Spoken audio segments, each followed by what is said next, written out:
Good evening and welcome to Northwest Newsweek. Evacuees from Bearskin Lake have begun to arrive in Thunder Bay after rampant flooding forced the Northern First Nation community to declare a state of emergency. The first planes carrying the evacuees arrived on Friday. Transit buses and Thunder Bay fire rescue officials were there to meet them.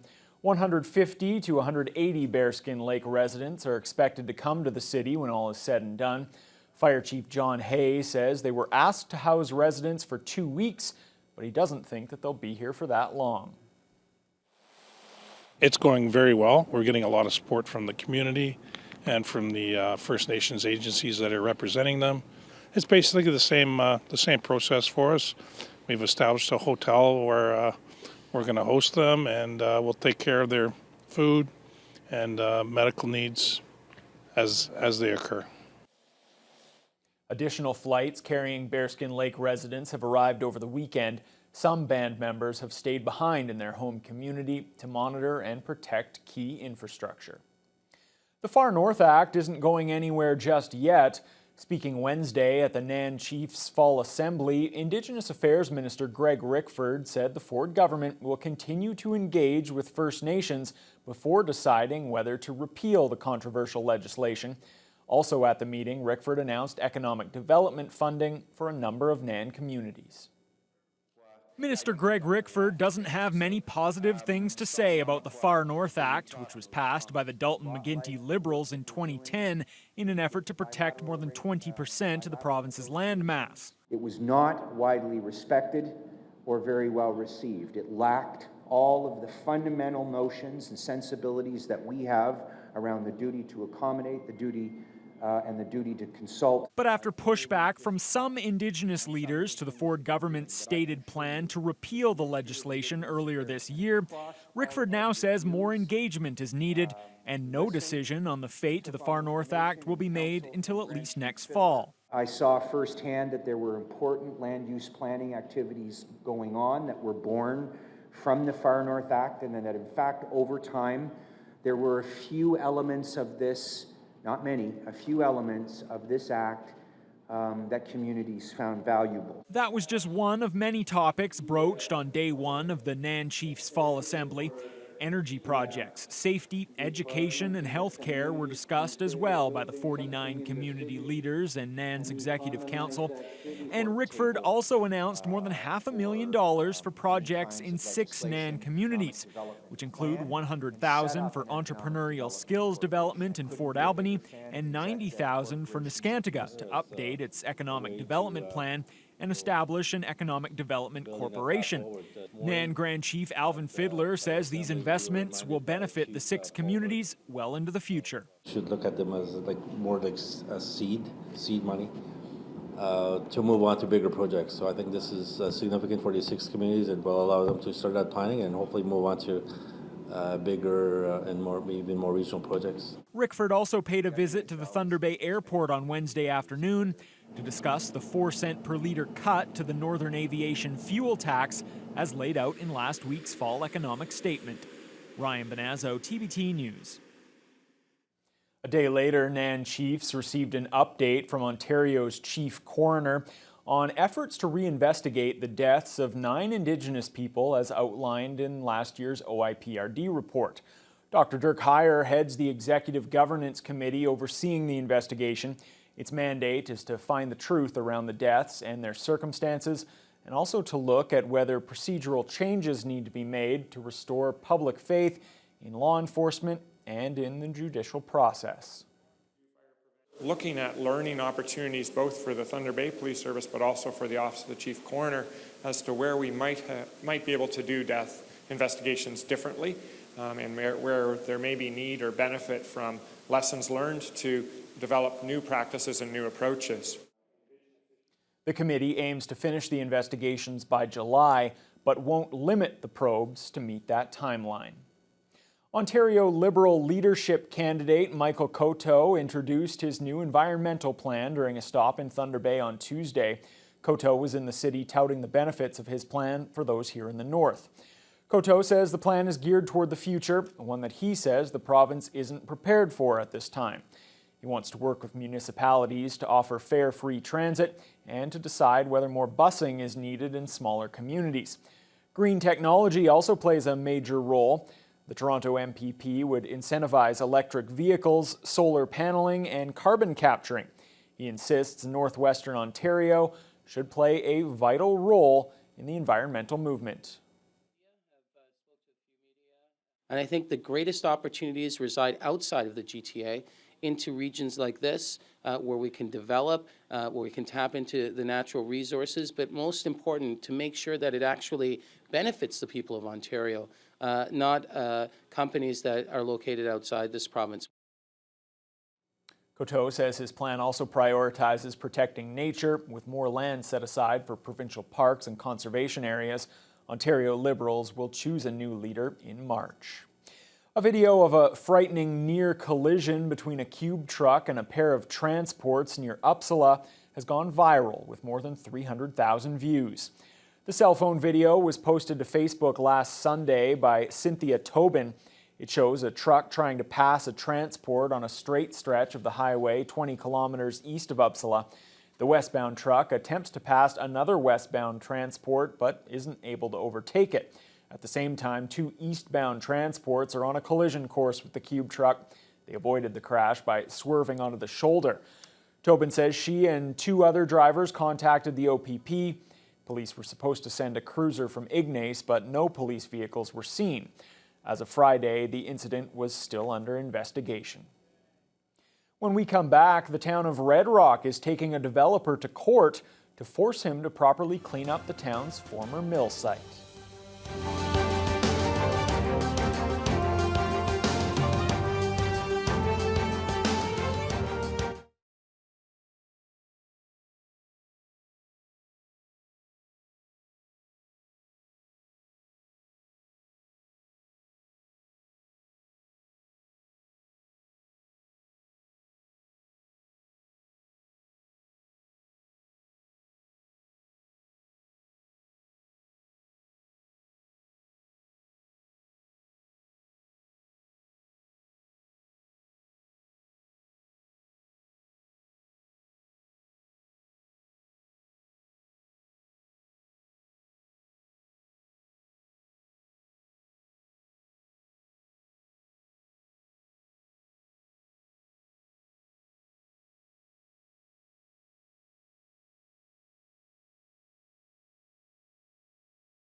The saga of the former mill property in Red Rock continues, but now the matter is in front of the courts. The town is trying to force the developer, River's Edge Developments, and its president, Justice Veldman, to clean up the site. Adam Riley has the details. The town of Red Rock is taking legal action in hopes of getting the site of the former Narampak mill properly cleaned up. The property was purchased 5 years ago by River's Edge Developments, which promised a new life for the site. But since then, little has been done, save for the demolition of some of the buildings on site. Now Mayor Gary Nelson says he believes River's Edge has lost interest. They're busy up at Iroquois Falls, and now they're going to be busy at Fort Francis. So it doesn't look like they're coming back to clean it up. So we will be taking them to court. We have to take them to court. We can't keep fooling around with this company anymore. However, River's Edge President Justice Velbman says he's still working with the site. We just had an environmental contractor there again just about a month ago. And I'm getting so tired of people saying not happy, not happy. I took over a great big mess. I didn't make the mess at that site. As a matter of fact, we started to really clean it up and we're getting somewhere. But Nelson says not enough has been done and points to several examples on the site. He also expressed both public and environmental safety concerns with the mill property in its current state. From what we can see, there's environmental cleanup that should be done. There's an oil tank down there that's been leaking, and the cement and ready rod and everything that's laying all over the place in that parking lot down there. And where the mill was, mill office, it's full of mold. It's got to come down. Before the kids get in there, somebody's going to get hurt. Nelson says the town just wants the site cleaned up, adding the $2 million owed in property taxes by River's Edge has been sent to collections. Velbman wouldn't comment on the property tax owed, but he says he has been waiting for the Municipal Property Assessment Corporation to reassess the property, which he says is still considered an operating mill. It's an empty industrial landfill. There's not a building on there that's using or usable. I mean, it's basically a great big empty landfill site. As a matter of fact, there is a landfill on there. No details have been released as to when or if a court date has been set. Adam Riley, TBT News. The town of Fort Frances has a new diesel generator that will increase its ability to provide emergency shelter. The generator, which is located at Fort Frances High School, was purchased thanks to a joint venture between the town and the Fort Frances Power Company. Fire Chief and Emergency Management Coordinator Tyler Moffat says recent ice storms in Manitoba, which saw residents in several communities go without power for more than a week, could also occur in Fort Frances. The town primarily gets its power from Hydro One, and an isolated line failure could plunge the area into darkness for days. People don't realize that if we lose power, a lot of the district to the west of us and east could be out of power also. So the capacity of the Fort Frances High School, Townsend Theatre, and the Conn College it's a huge facility. It's got 2 gymnasiums at the Townsend Theatre, the Conn College part. It's got multiple classrooms. It has an office area that we could use as an emergency operations center. Moffat adds agreements could be made to connect to Minnesota's power grid or to tap into the border dam. He notes the town will also continue to use the Memorial Sports Center on Scott Street. It has a smaller propane generator and could serve as an alternate shelter should the need arise. Well, most people have some knowledge of the 60s scoop, but recent visitors to Lakehead University in Thunder Bay were able to hear directly from those affected by the damaging federal policy that ripped Indigenous children from their homes, sending some across the country or even across the world. The exhibit, titled Coming Home, was on display this past week. Many Indigenous families are still feeling the effects of the infamous 60s scoop. That's the name given to a Canadian government initiative which was first enacted in the 1960s, by which more than 20,000 Indigenous children were forcibly removed from their homes and fostered and or adopted out to non-Indigenous families in an effort to indoctrinate them into the white European lifestyle. A powerful exhibit which details the harm it caused and also tries to lay out a path forward is now on display at Lakehead University. It's called Coming Home, Truth-Telling from the 60s Scoop. You can see and hear directly from 12 survivors who shared their stories and trauma. Denise Baxter is Vice Provost of Aboriginal Initiatives at Lakehead. Being separated from their identity was a key thing. And one of the things that the exhibit really talks about is that never feeling a sense of belonging. You don't really belong in the home that you've been adopted into, and you don't belong when you go back to find your original home that you were taken from. In many cases, families were not ever reunited. Fort William First Nation councillor Michelle Solomon believes exhibits like this one, created by Canada's Legacy of Hope Foundation, can provide a new perspective. Becoming aware and making it a priority to gain some understanding about what this experience has been like, and understanding how that has had intergenerational impacts on Indigenous families and communities. Knowledge is power. So the more we know about how things have been going, what's happened in this country, what's happened in this city, the more that we can be proactive in affecting change. The exhibit is available for public viewing all week. On Thursday afternoon, 60s Scoop survivor, author Colleen Cardinal will speak at the school. Ryan Benazzo, TBT News. The Ministry of Natural Resources and Forestry is asking for the public's help to find those responsible for shooting 2 moose in the Sioux Lookout area last month and leaving them to spoil. On October 22nd, conservation officers received a tip about a cow moose that was shot and left about 2 weeks prior to its discovery. The animal was badly decomposed, and the officers weren't able to determine if any meat had been salvaged. They were, however, able to recover a bullet and rifle casing. Then 3 days later, officers were called to another location where a bull moose had been left to spoil. Anyone with information on either incident is asked to contact the ministry office in Sioux Lookout. Scriber's new Discovery Centre is set to open its doors next summer. The facility is part of the town's tourism strategy. Officials hope it will encourage travelers to spend more time and ultimately money at local businesses.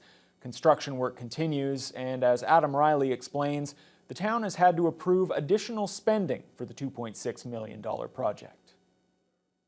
Scriber's downtown area looks a little empty these days after some very large and notable landmarks moved to a new home. The museum was originally downtown, and we had the cars all repainted, and then we moved them up to the existing center now on the highway.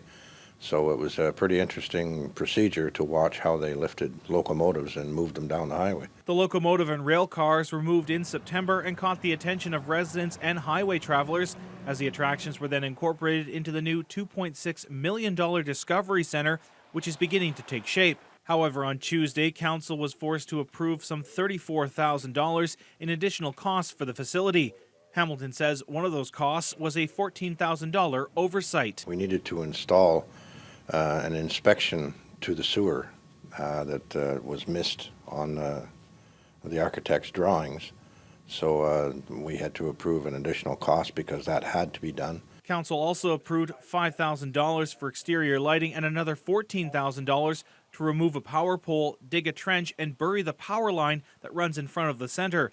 Hamilton says all of the new costs won't come from municipal coffers and will instead be covered by the federal and provincial grants.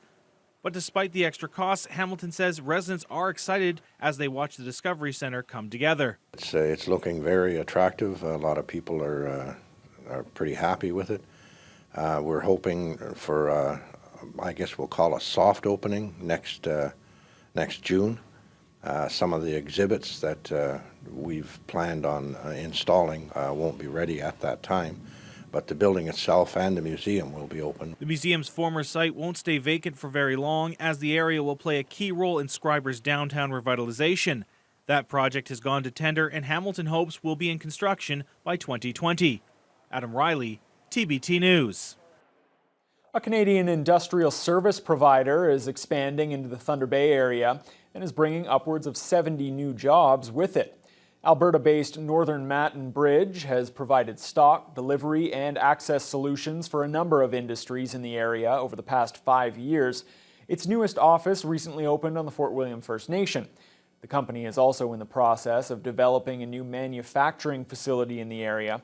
Vice President Shane Stewart says the new expansion is a massive leap for the company and the region. It's going to present incredible opportunities over the next at least 10 years between all of the power line projects and the mining opportunities that are taking place right now. I think we're going to see a real renaissance back to the 1950s of, a lot of industrial and just a ton of economic development rolling out in the area. So it's particularly interesting for us to be part of that and be part of the community. All of the area's previous contracts were organized through the company's office in Orangeville. Officials say adding local workers and facilities will considerably improve productivity and services. Well, coming up, residents gather to pay tribute to military veterans at Remembrance Day ceremonies across the region.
Lest we forget, those 3 words were spoken all across the country on Remembrance Day this past Monday as Canadians paid tribute to military personnel past and present.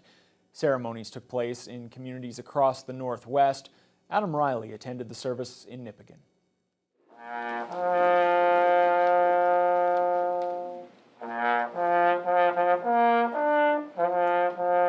Nipigon residents, young and old, gathered to commemorate the Canadians who served in conflicts from around the world and the ones who never made it home. One of those was Sea Cadet Violet Davies, who carried the Canadian flag into the Legion for the ceremony. While she was nervous, Davies says she was happy to have been given such an honor, adding she respects the sacrifices made by those she has never met. I've never gotten a chance to talk to anyone that's a veteran, but I feel like sorry that they all had to go through all that. Legion Branch 32 President Gordon McKenzie says he is always humbled by the turnout, as it shows people really do care about veterans and their contributions. I'm glad that people are still taking the time to remember our veterans, and not just the veterans that have passed away, but veterans that may have been injured mentally or physically in their line of work, and also to remember the current people that are in our armed forces as well. Also in attendance were several veterans, including John All. Born and raised in Nipigon, All joined the Canadian Navy in 1943. At 94, he is one of the last veterans of the Second World War left in Nipigon. He too is humbled by those who attend the services, especially by the number of younger Canadians who attend. That's good to see the kids coming out, the students and all the small ones there. Yeah. You got to have the young ones coming out to keep the thing going. All hopes to see people continue to come out for future Remembrance Day ceremonies, as that is the only way to keep the memories of those lost alive. Adam Riley, TBT News. A runaway dog on Highway 71 near Sioux Narrows was saved from a gruesome fate thanks to the timely intervention of 2 travelers. These photos, taken by Ferg Devens, showed the moment after a pair of wolves attempted to kill the dog. Devens was with Kenora Rainy River MPP Greg Rickford driving to a Remembrance Day service on Monday. When they honked their horn, the dog ran to the truck while the wolves retreated into the woods. Devens says they tried to coax the dog into the vehicle, but it ran off down a side road. He adds he's seen plenty of wildlife while traveling across the region, but this was his first close encounter with wolves. A handful of Thunder Bay police officers were recognized this past week for supporting kids and teens from isolated communities in the Canadian Junior Rangers program. 9 police officers attended the Rangers Camp Loon with a group of junior rangers from Geraldton this past summer. The Canadian Armed Forces Junior Rangers program offers boys and girls aged 12 to 18 a chance to learn valuable life skills and to build their confidence. There's about 9 officers in total over a 2-week period that gave up their time, volunteered their time to come and help and deliver certain programs that we would have been challenged to deliver without their help. It was really good. Originally the kids were a little shy when we were around, but as time went on, the kids started warming up to us. They were having fun, so word of mouth was spreading with the kids, and eventually there were so many involved that we were starting to run out of gear. Some of the skills that we used here, like fire starting, a few things we learned that when we went to Bearskin Lake there, we were making paracord bracelets. That came in handy with our little flint and steel thing. The officers heard from many of the kids that they hope to become full-fledged Canadian Rangers once they turn 19. It's welcome news for those who intend to cast their lines for lake trout in the Nipigon Bay next year. The bay has been restocked with trout. This after several groups, including the Red Rock Fish and Game Club, approached Nipigon Council about the issue. The town sent a letter to the province asking for a restock, and Mayor Gary Nelson says within 2 weeks, several trucks filled with trout arrived to do just that. He says the trout population boost is good news for the local economy. It is a big tourist attraction. I know my grandson used to be able to go off the point down there and pick up a nice lake trout, which is nice to see. Well, you got millions of dollars worth of boats heading out to the islands to try and find a fish. He gets a fish right off the point down here, which is nice. And we're in the midst of hopefully starting our RV park in the spring. That'll be a big draw. Nelson believes the lake trout will have to be restocked every 5 to 7 years. Well, that'll do it for this edition of Northwest Newsweek. Thanks for watching. We'll see you next time.